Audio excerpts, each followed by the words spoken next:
Hey everybody, thanks for watching the VSO Gun Channel. We're out here on the range today, and what I wanted to talk about today was a viewer actually asked about first focal plane versus second focal plane scopes.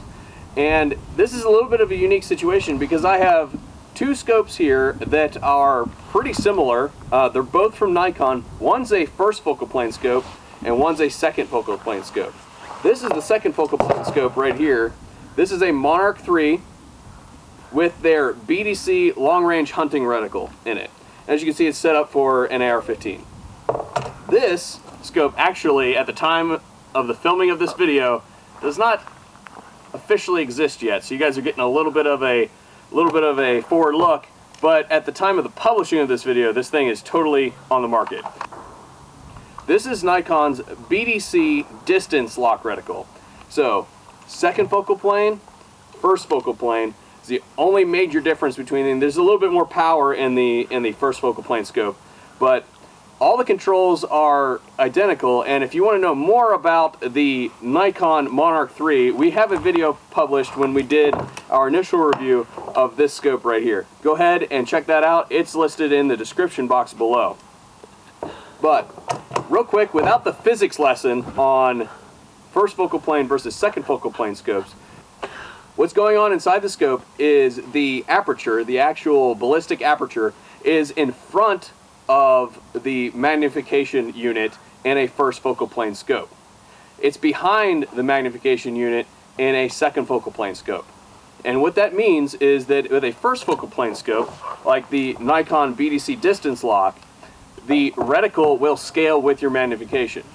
And that may be somewhat counterintuitive, but what that means is that this scope here will have a correct ballistic ladder at all magnifications and distances. That is not true with a second focal plane scope. The size of the reticle stays consistent throughout the magnification range. But as you move through the magnification range, the point of impact will shift.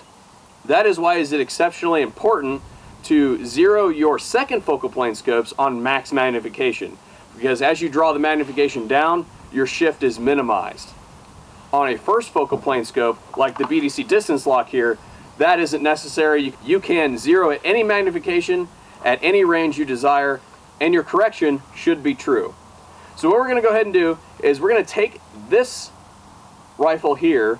You'll recognize it as the SPR that I typically use, and normally has an ACOG that rides on top of it. But we're going to take this out. We're going to throw it on paper real quick against the second focal plane scope, show you that deviation, and then we're going to go ahead and ring some steel. All right, so we're sitting here at the bench.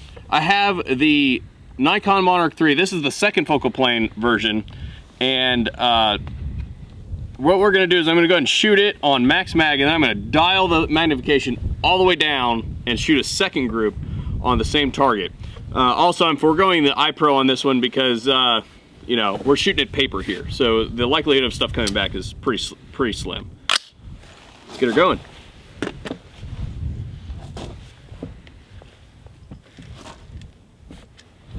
All right, max mag, first focal plane, or second focal plane scope.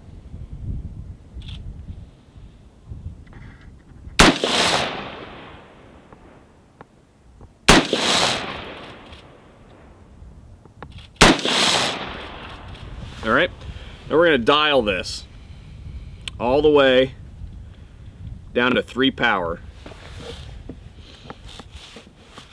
Shooting same target, different group.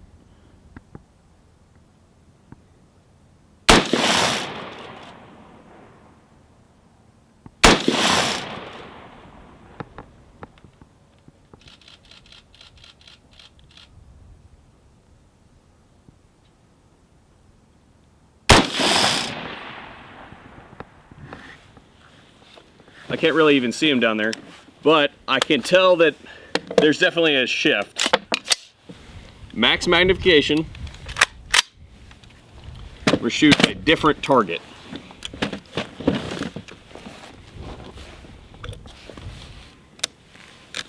Adjust our parallax.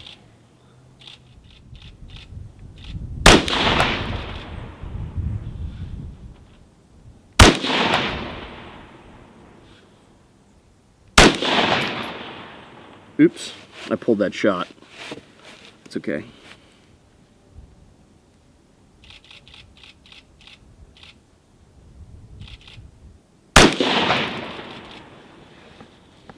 Pulled that one too. Okay, there we go. Now we're gonna go ahead.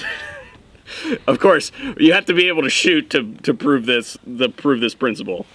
We're gonna go ahead and shoot on 4 power now.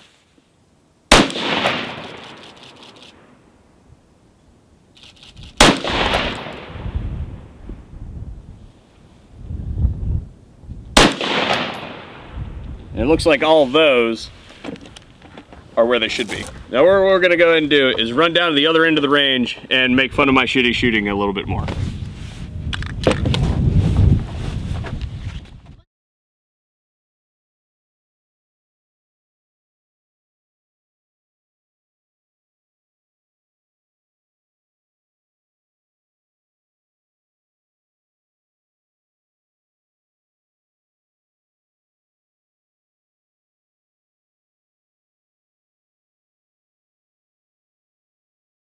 All right, guys, we're down here at the other end of the range.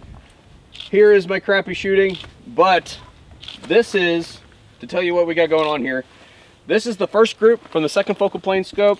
This is the second group from the second focal plane scope. You can tell that there's a little bit of a shift, and there's also the groups got a little bit wider because, you know, the aperture is farther away.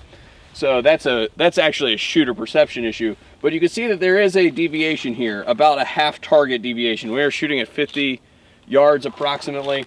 And as you go out, this deviation is going to expand. So at 50 yards, not really that big of a deal, but I wanted to keep it on the piece of paper. If we put this out there at 200, we might be shooting all the way up here. So there is a deviation there. Here, we can see the 2 shots that I dropped here, but this is both groups here.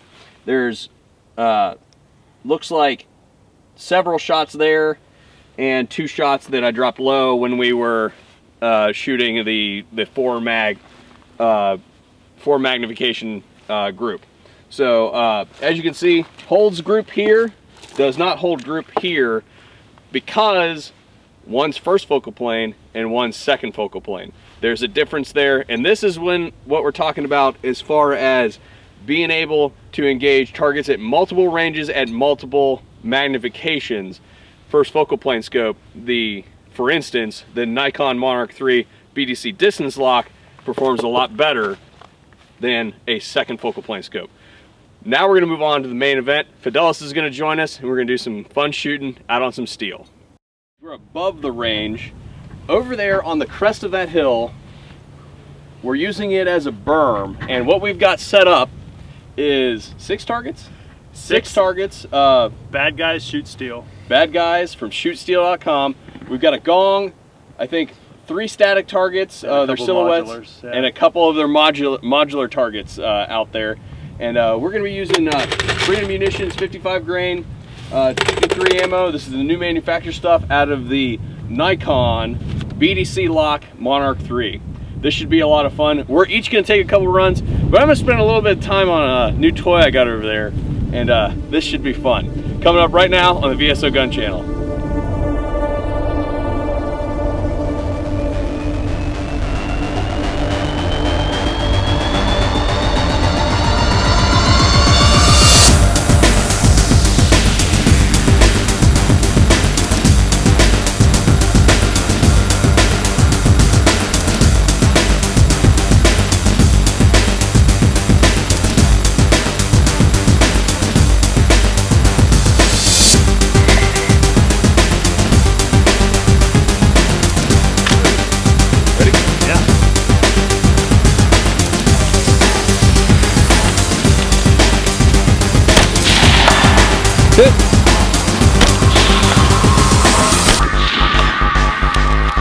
Call that one dead.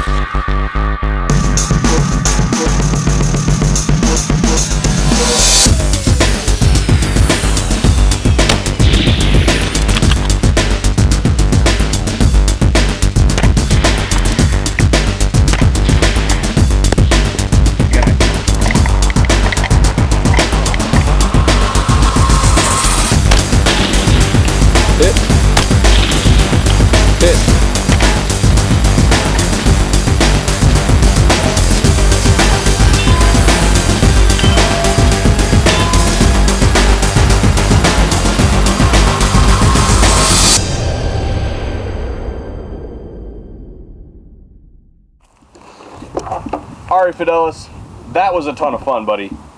It's a little bit chilly out here, a little bit muddy. You know, there are a few spots where we were really sloshing it.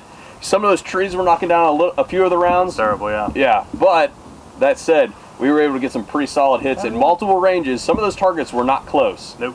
Some of them required some ballistic drop compensation on there, that's for sure. It definitely shined. I like having all those circles on the bullet drop compensation. Yeah, so the circles, they're open. So typically on a first focal plane scope, one of the issues is when you're on max mag, those crosshairs, the BDC ladder ends up getting super coarse because you end up zooming in on it, kind of like throwing a magnifier behind an aim point kind of thing. Just gets bigger. Yeah. Well, with that, what's really nice is they're open, so you can see through them. You can see right through it. So, which at this range really makes it, really nice because it's so far out there that having like that wide open circle just makes the difference. Yeah. So at first, if you watch the first video that we did on the Nikon, I was a little bit on the fence on those circles. That proved it to me right there. Absolutely. That's actually really, really cool to be able to draw. And you could see, if you got your parallax set right, you could see the bullet arc in. But that said, do you have anything else about the Nikon itself that you kind of wanted to highlight, or you liked, didn't like, that sort of thing? No, it was actually really great. What was nice about the parallax adjustment was that on the parallax you have to pull out and then turn, so like you don't inadvertently, as you're running, as you're moving, like have that parallax move on you. So that was actually a really nice feature that I liked having. That is true. When you've got that thing slung up against you and you're going like this, you could turn that knob. It's going to turn. Yeah, absolutely. Yeah, but it's locked in there. It's not going to turn on that. On that. Update on our other video. The scope caps on this Monarch 3 seem to be a lot better. Much better. Than the other ones. So actually, I don't even know where the other ones for the other gun went. Bacon lost those a long time ago. But these are vastly improved. The 16 power is where it's at. That's exactly where you want to be. I feel, especially with an AR platform where like you're really just starting to tap out on the effective range of this weapon system. Like that 16 is exactly it. Yep, right there. You're getting plenty of ballistic ladder on that thing, and we can push this thing a lot farther. I feel like now it might get a little bit dicey with the wind on a 55 grain projectile, but all in all, Nikon Monarch 3. Check them out. Links in the description for where you guys can go to find more information on the new BDC distance lock reticle from Nikon. Check it out. It was a lot of fun out here with that thing today, and you'll be seeing more video from this thing, I do believe. We're going to be, actually, I think we have a few more accessories that you guys are going to have to wait for another episode for. We wanted to keep this one relatively short on the time crunch here, but we've got a few more videos coming with this Nikon product that you guys are going to really, I think you're going to find quite fun. So until then, thanks for watching the VSO Gun Channel. We'll catch you on the next video. VSO and Fidelis out.